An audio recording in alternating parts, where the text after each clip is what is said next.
नमस्कार आदरणीय पालक आणि विद्यार्थी मित्रांनो. तर परत एकदा स्वागत आहे तुमचं मेडिकल सिम्प्लिफाईड या चॅनलवरती. चॅनलवरती नवीन असाल तर चॅनलला नक्की सबस्क्राईब करून घ्या आणि तुमचे जे पण काही प्रश्न असतील ते तुम्ही मला कमेंट सेक्शनमध्ये विचारू शकता. बघा विद्यार्थी मित्रांनो आणि हे बघा आपलं BAMS college review city wise. तर जेवढे पण बी-ए-एम-एसचे कॉलेजेस आहे महाराष्ट्रामध्ये, ते सगळेचे सगळे जेवढे पण आहे त्याच्याबद्दल आपण डिटेलमध्ये व्हिडिओज बनवलेले आहे. आणि यावर्षी आपण बी-ए-एम-एस असो, बी-एच-एम-एस असो, बी-यू-एम-एस असो, एम-बी-बी-एस असो किंवा एम-एस-टी-सी-एल-टीचे इंजिनिअरिंग किंवा फार्मसी असो, त्या सगळ्या कॉलेजचे रिव्ह्यू या चॅनलवरती देणार आहोत. तर तुम्हाला काय करायचं आहे, चॅनलवरती क्लिक करून चॅनलला सबस्क्राईब करून घ्यायचं आहे. जेणेकरून तुम्हाला ही नोटिफिकेशन भेटेल, की कॉलेजेसचे रिव्ह्यू आलेले आहे की नाही. ऑलरेडी ते रेकॉर्डिंग करायला स्टार्ट केलेले आहे.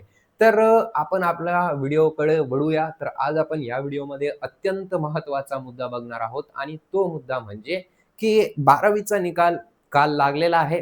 तर आज मी तुम्हाला सविस्तरपणे सांगून देतो, की 12वीचा निकाल किती मॅटर करतो किंवा मॅटर करत नाही, याबद्दल आपण सविस्तर चर्चा या व्हिडिओमध्ये करून घेणार आहोत. तर व्हिडिओच्या शेवटपर्यंत बघा, कारण तुम्हाला याच्यामध्ये सगळी क्लॅरिटी आली पाहिजे. ठीक आहे. पहिली गोष्ट म्हणजे की खूप साऱ्या विद्यार्थ्यांना, पालकांना असं वाटत असेल, की मला जे मार्क भेटलेले आहे ते बरोबर नाही किंवा चुकीचे आहे. तर त्यांच्यासाठी पण आज एक अत्यंत महत्त्वाचा व्हिडिओ येणार आहे, की तुम्ही रीचेकिंगला किंवा रिव्होल्यूशनला पेपर कसं टाकू शकतात, फॉर्म कसं भरू शकतात, ते व्हिडिओ आपण लवकरच या चॅनलवरती टाकणार आहोत. पण त्याच्या अगोदर आता हे समजणं अत्यंत गरजेचं आहे, की पासिंग क्रायटेरिया काय आहे? बोर्डचं पासिंग क्रायटेरिया काय आहे? कॉलेजमध्ये ॲडमिशन घ्यायचं असेल तुम्हाला पुढे जाऊन किंवा एम-बी-बी-एस असो, बी-ए-एम-एस असो, बी-एच-एम-एस असो, नीट असो किंवा एम-एस-टी-सी-ई-टी असो, इंजिनिअरिंग असो किंवा फार्मसी असो. तर चांगल्या कॉलेजमध्ये जाण्यासाठी तुम्हाला किती पर्सेंटेज पाहिजे, प्लेसमेंटसाठी तुम्हाला किती पर्सेंटेज पाहिजे, हे सगळं आपण तुमच्या समोर डिस्कस करणार आहोत. तर सगळ्यात अगोदर आपण हे डिस्कस करून घेऊया, की पासिंग मार्क किती असतात आपल्या बोर्डमध्ये. तर तुम्हाला माहीतच असेल पासिंग टक्केवारी किती असते. तर पासिंग क्रायटेरिया आपला 35 मार्कचा असतो. किती मार्काचा असतो? तर 35 मार्क्स तुम्हाला लागत असतात, जेव्हा कुठेतरी जाऊन तुम्ही पास होतात. ठीक आहे. 35 मार्क आले याचा अर्थ तुम्ही पास आहात. कशामध्ये? तर आपल्या बोर्डमध्ये. ठीक आहे. आता याच्यानंतरची गोष्ट केली आपण, तर जर का तुम्ही सॅटिस्फाईड नसाल, जर का तुमचे जे पण पर्सेंटेज आले असेल आणि तुम्ही सॅटिस्फाय नसाल तुमच्या रिझल्टला घेऊन, तर तुम्ही रिचेकिंगला किंवा रिव्होल्यूशनला पेपर टाकू शकतात किंवा जर का तुम्हाला वाटत असेल, की माझे मार्क बरोबर आहे, तर तुम्ही प्रिंट आउट काढून घ्या आणि जसंच्या तसं रिझल्ट तुम्ही तुमच्याकडे ठेवा.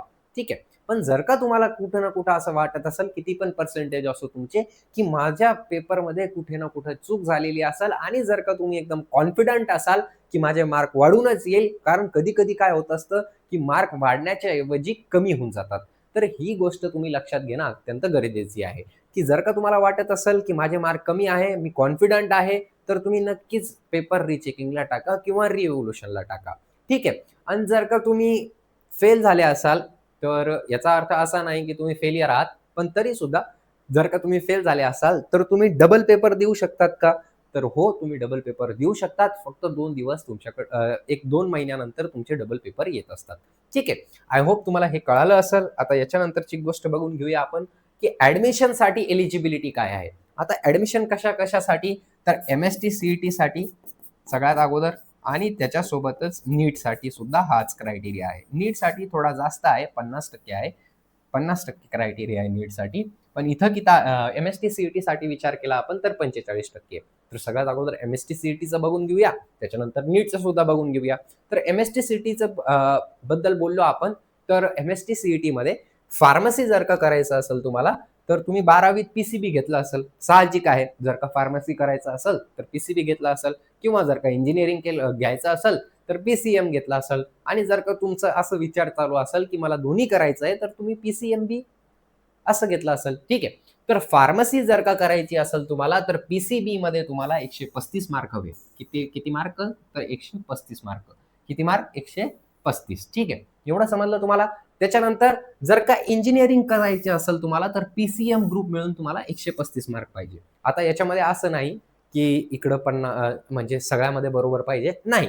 तुम्हाला सम सम जर का त्याची तिन्ही सब्जेक्टची सम जर का 135 येत असेल तर तुम्ही एलिजिबल आहात, ठीक आहे, अथवा तुम्ही एलिजिबल नाही. आता याच्यानंतरची गोष्ट, हे फक्त आणि फक्त ओपन कॅटेगरीसाठी आहे. जर का तुमची ओपन कॅटेगरी असेल तर, आणि जर का तुमची ओबीसी, एससी, एसटी, एनटी अशी कॅटेगरी असेल तर 120 मार्क तुम्हाला हवे आहे.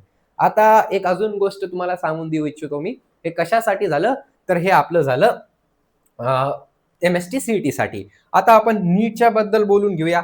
तर नीटचा जर का विचार केला आपण, तर नीटचा एलिजिबल क्रायटेरिया काय आहे हे सांगून देणं अत्यंत गरजेचं. नीट एलिजिबिलिटी क्रायटेरिया, तर एकदम खरं खरं बोलतो तुम्हाला मी, आयुषमध्ये जे पण BAMS, BHMS, BUMS, BDS, sorry BAMS, BHMS, BUMS जर का हे करायचं असेल, आणि अलाइड कोर्सेस म्हणजे जे पण तुमचं BPTH, BNYS हे करायचं असेल, तर या दोन्हीमध्ये ऍडमिशनचं क्रायटेरिया नाही, 12चं क्रायटेरिया नाही.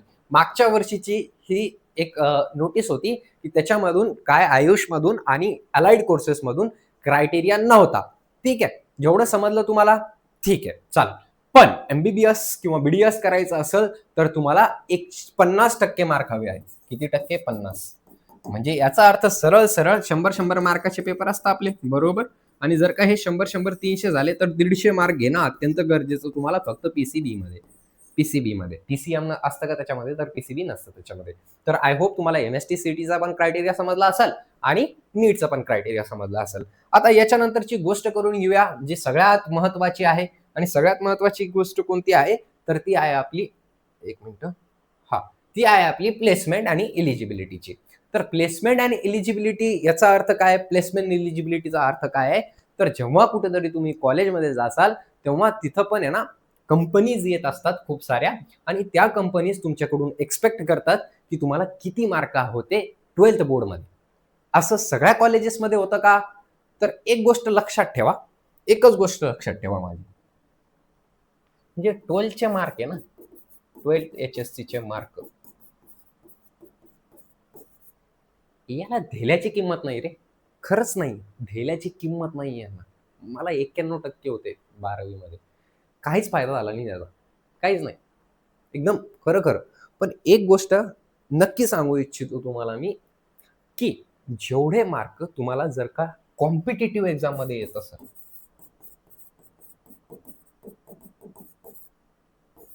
कॉम्पिटिटिव्ह एक्झाम म्हणजे MST CET झालं, त्याच्यासोबतच नीट झालं, याच्यामध्ये जर का तुम्ही टॉप केलं किंवा JEE झालं, याच्यामध्ये केलं ना तुम्ही, तर 12वीचे मार्क काहीच मॅटर करत नाही, काहीच नाही.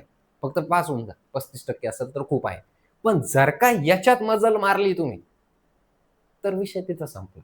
12वीं के मार्क सिर्फ और सिर्फ सपने दिखाते हैं कुछ कुछ बच्चों को, और कुछ कुछ बच्चों को औकात दिखाते हैं.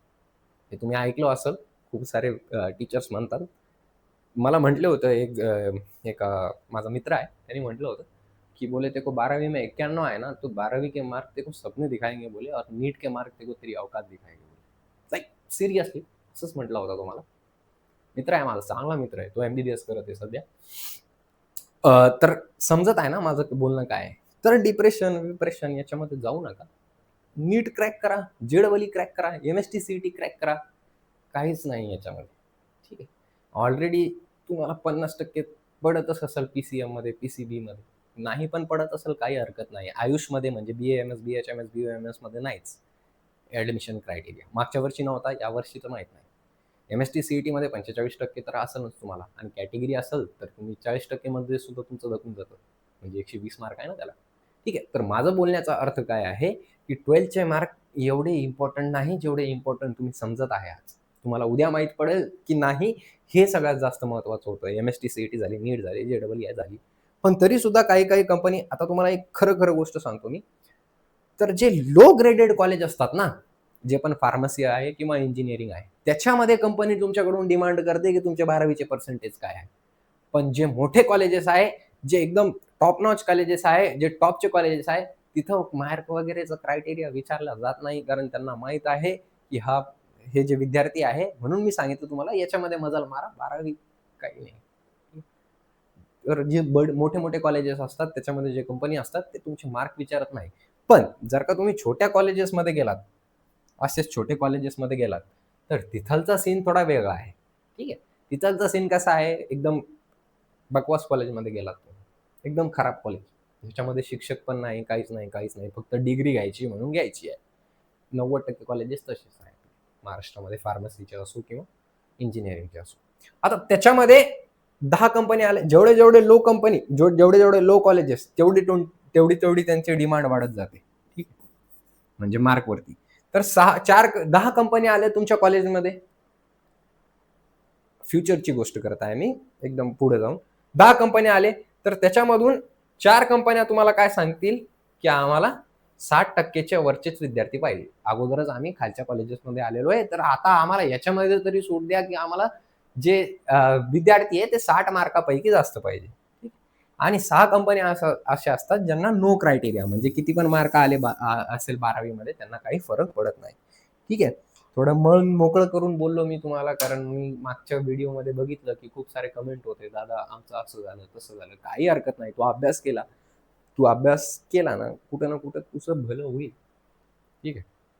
A single sheet of paper can't decide your future, but a single sheet of paper can decide your fourth and fifth generation. म्हणजे 4 ते 5 पिढ्या तुझ्या जे पण आहे ते डिसाईड करू शकता, जर का तू हे पेपर काढले तर. So wishing you all the very best. दाबून अभ्यास करा.